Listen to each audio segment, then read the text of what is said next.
ಉತ್ತರ ಕನ್ನಡ ಜಿಲ್ಲೆಯ ಪ್ರಸಿದ್ಧ ದೇವಿ ಕ್ಷೇತ್ರದಲ್ಲಿ ಒಂದಾದ ಹೊನ್ನಾವರ ತಾಲೂಕಿನ ಬಳ್ಕುರ ನೀಲಗೋಡ ಯಕ್ಷಿ ಚೌಡೇಶ್ವರಿ ದೇವಿ ದೇವಾಲಯದಲ್ಲಿ ಅಮಾವಾಸ್ಯೆಯ ಹಿನ್ನೆಲೆಯಲ್ಲಿ ವಿವಿಧ ಧಾರ್ಮಿಕ ಕಾರ್ಯಗಳು ನಡೆದವು. ಪ್ರತಿ ಮಂಗಳವಾರ ಮತ್ತು ಶುಕ್ರವಾರ ನಡೆಯುವ ದರ್ಶನದಲ್ಲಿ ದೇವಿ ಸೂಚಿಸಿದ ಸೂಚನೆಯಂತೆ ಭಕ್ತರು ಅಮಾವಾಸ್ಯೆಯಂದು ತೀರ್ಥ ಸ್ನಾನ ಮಾಡುತ್ತಾರೆ. ಪ್ರಧಾನ ಅರ್ಚಕರಾದ ಮಾದೇವ ಸ್ವಾಮಿಯವರ ಮಾರ್ಗದರ್ಶನದಂತೆ ವಿವಿಧ ಧಾರ್ಮಿಕ ಕಾರ್ಯಕ್ರಮಗಳು ನಡೆಯುತ್ತವೆ. ಭಕ್ತರಿಗಾಗಿ ವಿಶೇಷ ಪ್ರಾರ್ಥನೆಗಳು ನಡೆಯುತ್ತದೆ. ಇಲ್ಲಿ ಸತ್ಯ ದೇವತೆಯ ಗುಡಿ ಇದೆ. ಸತ್ಯ ದೇವತೆಯ ಬಳಿ ಕಷ್ಟಗಳನ್ನ ಹೇಳಿಕೊಂಡು ನನ್ನ ಕೆಲಸ ಮಾಡಿಸಿಕೊಡು ಎಂದು ಹರಕೆ ಕಟ್ಟಿಕೊಂಡ್ರೆ ತಕ್ಷಣ ಪರಿಹಾರ ನೀಡಿರುವ ಎಷ್ಟೋ ಉದಾಹರಣೆ ಕಾಣಸಿಗುತ್ತದೆ. ಸತ್ಯ ದೇವತೆಯಲ್ಲಿ ಬೇರೆ ಏನು ಹರಕೆ ಕಟ್ಟಿಕೊಳ್ಳಬೇಕಾಗಿಲ್ಲ. ನನ್ನ ಕೆಲಸ ಮಾಡಿಕೊಟ್ಟರೆ ಬಾಳೆಗೊನೆ ಪೂಜೆ ಸಲ್ಲಿಸುತ್ತೇನೆ ಎಂದು ಹರಕೆ ಮಾಡಿದರೆ ಸಾಕು, ನಿಮ್ಮ ಕೆಲಸ ಸಂಪೂರ್ಣವಾಗುವುದರಲ್ಲಿ ಅನುಮಾನವಿಲ್ಲ. ಸತ್ಯ ದೇವತೆಯಲ್ಲಿ ಹರಕೆ ಮಾಡಿಕೊಂಡ ನೂರಾರು ಭಕ್ತರು ಬಾಳೆಗೊನೆ ಪೂಜೆ ಸಲ್ಲಿಸುತ್ತಿರುವುದೇ ಸಾಕ್ಷಿ. ಬಾಳೆಗೊನೆ ಪೂಜೆ ಸಲ್ಲಿಸುವ ದೃಶ್ಯ ಕಣ್ತುಂಬಿಕೊಳ್ಳಬಹುದಾಗಿದೆ.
ಇಲ್ಲಿಗೆ ಪ್ರತಿನಿತ್ಯ ಮದುವೆ ಆಗದವರು, ವಿದ್ಯಾರ್ಥಿಗಳು, ಮಕ್ಕಳಾಗದವರು, ಸಾಲಬಾಧೆ, ಆರೋಗ್ಯ ಸಮಸ್ಯೆ, ನಿರುದ್ಯೋಗ ಸಮಸ್ಯೆಗಳಿಗಾಗಿ ರಾಜ್ಯದ ಮೂಲೆ ಮೂಲೆಯಿಂದ ಇಲ್ಲಿಗೆ ಬಂದು ಪ್ರಾರ್ಥಿಸುತ್ತಾರೆ. ರಾಜ್ಯ ಅಷ್ಟೇ ಅಲ್ಲದೆ ಹೊರ ರಾಜ್ಯದಿಂದಲೂ ಇಲ್ಲಿಗೆ ಬರುತ್ತಾರೆ. ಅಮಾವಾಸ್ಯೆಯ ದಿನದಂದು ತೀರ್ಥ ಸ್ನಾನ ವಿಶೇಷವಾಗಿದೆ. ಇಲ್ಲಿ ಪ್ರತಿನಿತ್ಯ ಅನ್ನಸಂತರ್ಪಣೆ ನಡೆಯುತ್ತದೆ. ಪ್ರತಿ ಅಮಾವಾಸ್ಯೆಯಂದು ತೀರ್ಥ ಸ್ನಾನ, ಪ್ರತಿ ಸಂಕಷ್ಟಿಯಂದು ಭಕ್ತರ ಸಂಕಷ್ಟ ನಿವಾರಣೆಗಾಗಿ ಗಣಹೋಮ ನಡೆಯುತ್ತದೆ. ದೇವಾಲಯದಲ್ಲಿ ಪ್ರತಿ ಅಮಾವಾಸ್ಯೆಯಂದು ಲೋಕ ಕಲ್ಯಾಣಾರ್ಥವಾಗಿ ನವಚಂಡಿಕಾ ಯಾಗವು ಮಾದೇವ ಸ್ವಾಮಿಯವರ ಮುಂದಾಳತ್ವದಲ್ಲಿ ವೈದಿಕರ ಮೂಲಕ ನಡೆಯುತ್ತದೆ. ಪ್ರತಿ ಅಮಾವಾಸ್ಯೆಯಂದು ರಾಜ್ಯದ ಮೂಲೆ ಮೂಲೆಯಿಂದ ಭಕ್ತರು ಆಗಮಿಸಿ ನವಚಂಡಿಕಾ ಯಾಗ, ತೀರ್ಥ ಸ್ನಾನದಲ್ಲಿ ಪಾಲ್ಗೊಂಡು ಪುನೀತರಾಗುತ್ತಾರೆ.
ಇಂದು ಶುಕ್ರವಾರ ಅಮಾವಾಸ್ಯೆಯ ಹಿನ್ನೆಲೆಯಲ್ಲಿ ಭಾರೀ ಮಳೆಯ ನಡುವೆಯೂ ರಾಜ್ಯದ ಮೂಲೆ ಮೂಲೆಯಿಂದ ಭಕ್ತರು ಆಗಮಿಸಿ ದೇವಿಗೆ ಉಡಿ ಸೇವೆ, ತುಪ್ಪದ ದೀಪ ಸೇವೆ, ಹೂವಿನ ಅಲಂಕಾರ ಸೇವೆ, ಹಣ್ಣುಕಾಯಿ ಸೇವೆ, ಅನ್ನದಾನ ಸೇವೆ, ನವಚಂಡಿಕಾ ಸೇವೆ ಸಲ್ಲಿಸಿದರು. ದೇವಾಲಯದಲ್ಲಿ ವಿವಿಧ ಧಾರ್ಮಿಕ ಕಾರ್ಯಕ್ರಮಗಳು, ಪ್ರಸಾದ ವಿತರಣೆ, ಅನ್ನ ಸಂತರ್ಪಣೆ ನಡೆದವು. ಸಾವಿರಾರು ಸಂಖ್ಯೆಯಲ್ಲಿ ಆಗಮಿಸಿದ ಭಕ್ತರು ಸರತಿ ಸಾಲಿನಲ್ಲಿ ನಿಂತು ತೀರ್ಥ ಸ್ನಾನದಲ್ಲಿ ಪಾಲ್ಗೊಂಡು ದೇವರ ದರ್ಶನ ಪಡೆದರು. ಇಲ್ಲಿಗೆ ಒಮ್ಮೆ ಭೇಟಿ ನೀಡಿ ತಾಯಿಯ ದರ್ಶನ ಪಡೆದು ನಿಮ್ಮ ಕಷ್ಟ ಕಾರ್ಪಣ್ಯಗಳನ್ನು ದೂರ ಮಾಡಿಕೊಳ್ಳಬಹುದಾಗಿದೆ.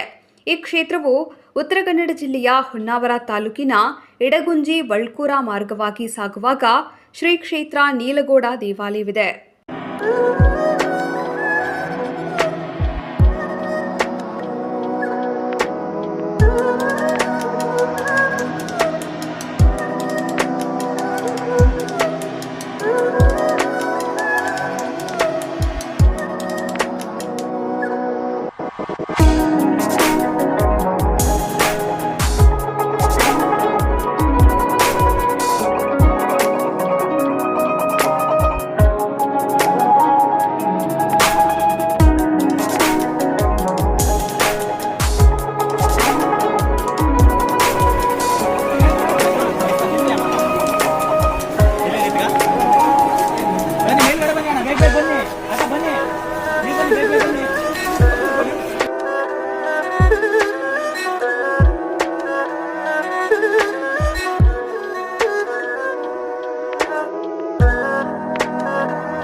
Thank you.